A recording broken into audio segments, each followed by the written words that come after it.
Catherine from CatherinePuller.com. Today's video tutorial is going to be a white embossed watercolored card with a really fun little cute house die cut. It's from one of our sponsors, and speaking of sponsors, we have our housewarming party going on right now to celebrate my new blog redesign, and the presents are for you. We have over $300 worth of prizes from our fabulous sponsors, so be sure to hop over to my blog after you watch this video and check out all the fun that's going on. So if you're ready, let's get to today's card.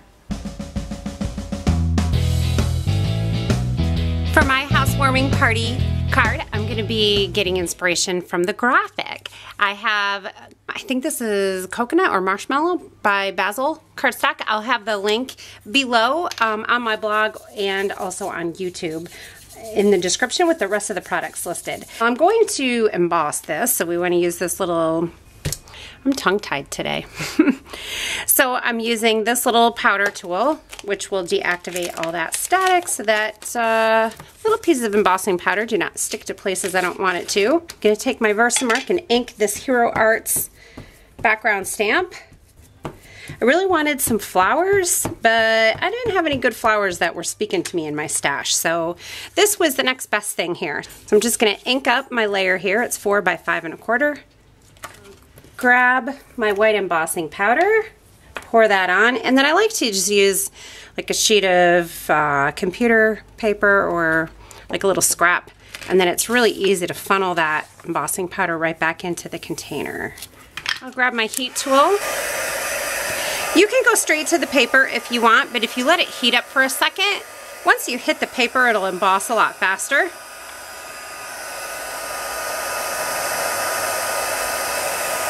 You'll just watch for that powder to turn shiny, and then you know it's done. Alright, now it's time to play. I have this aqua painter by Stampin' Up, and what I love about it is this tip is pointy and awesome. And then I went to well, if you follow my blog, you know I went to Wendy Vecchi class a couple weeks ago, or a couple months ago. I found this water brush. It's humongous and it's awesome. It's by Tim Holtz, and I love it, and I haven't used it yet.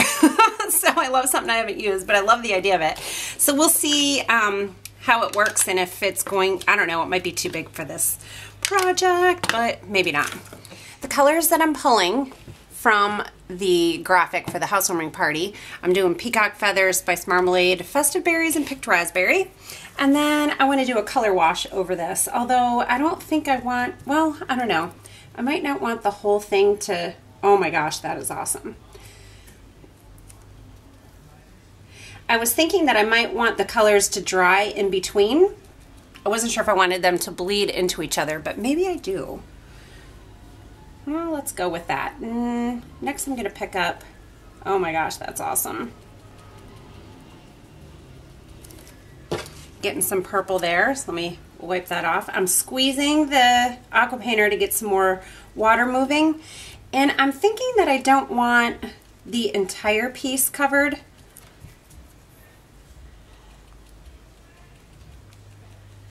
I might just want some of it.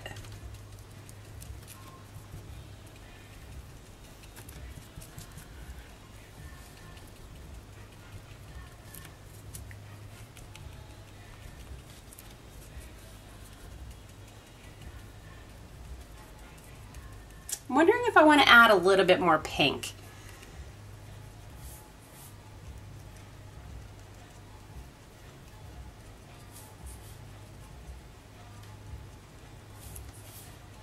Some of this is going to end up being covered up anyway.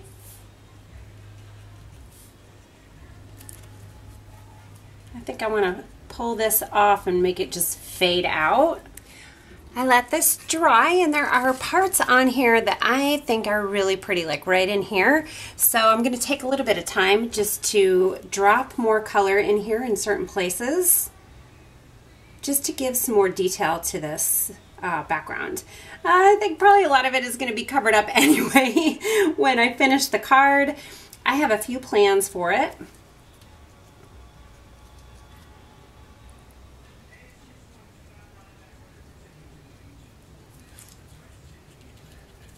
I'm just squeezing my brush a little bit just to let some extra water out, and then I'll pull in some color and let that bleed around and then dry.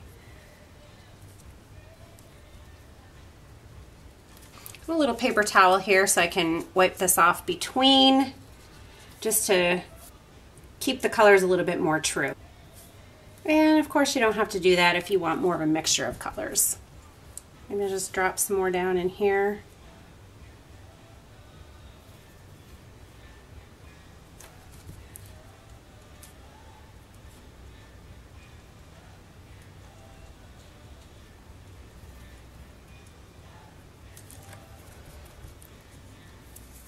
We'll just wipe that up real quick and we'll let that dry. And in the meantime, I have done some die cutting. I have a Congrats by Clearly Besotted, and then I have some little Inker dies. These are really cool, the stitched rectangles. So I cut out some vellum. I'm not sure which size I want to use. And then, are you kidding me right now? This house is absolute perfection to go with my web design. My designer just gave me this image, and she's not a stamper, so she doesn't know about this little die cut, and I about lost it when I saw it. I love it. So I thought it was absolutely perfect. I just wanted to show you how cool this is when it dries, how it leaves those little edges, and I think it just looks so awesome. I love playing with these distress inks and watercoloring techniques. So I wanted to attach this directly to my card front, so I added quite a bit of adhesive here to hopefully help this lay flat. I really like how that looks with a white card base. Now these little guys I think need to be colored. So, I should have left my color palette, but whatever. Now we use Picked Raspberry and Festive Berries. I'm just gonna wet these a little bit and then add a little bit of color and let them dry.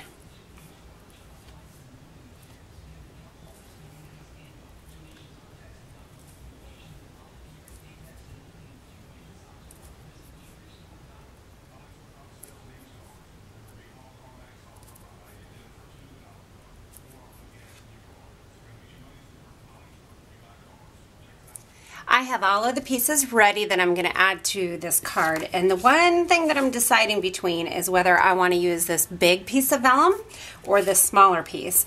It definitely like fades out your background, which is a really cool effect, but I really love this background and I don't want it covered up that much. I have a little orange boo-boo right there, but I'm going to cover that up, and I'm going to add a little liquid glue here. Actually, I don't think I'm going to add it quite yet. I think I'm going to add the stuff on top of it first, because then I can add this liquid glue behind all of the things that I'm adding to the card front. I'm getting to the end of this glue and it's giving me a little bit of a fit coming out, so I find it easier just to put it straight on my craft mat and then just dab it onto whatever I'm gluing on. Or like if I'm using sequins, which I'll be using at the end of this project, I'll just dip my sequins right in it, so it's pretty easy to do it that way. And we'll do a Congrats. And this is really thin and it kind of is hard to get it straight, but actually I thought this was really cool because if you don't want it straight and you want it curved, it's really easy to curve it. So I love that. All right, we got our Congrats on there, and then I think the house will go up on dimensionals. I am in love with this little house. I'm going to put the house over to the left, so the dimensionals that are on the left, I'm not going to press them down. And then these hearts will be kind of coming out of the smokestack. I thought that would be really fun.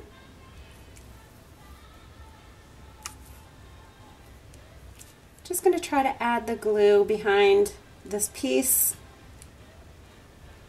I need some right up here, so I'm going to have to make sure I add a sequin over that.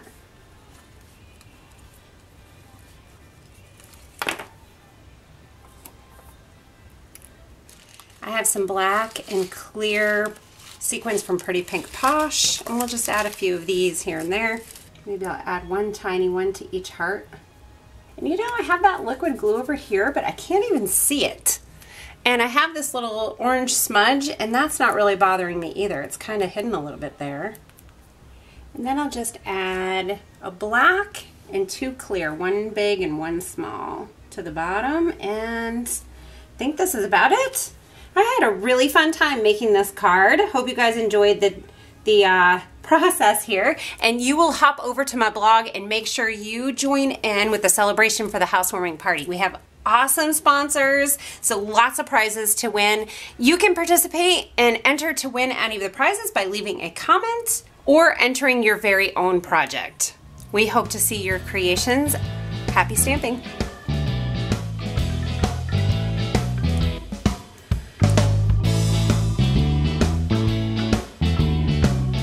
Yesterday was the kickoff for our housework.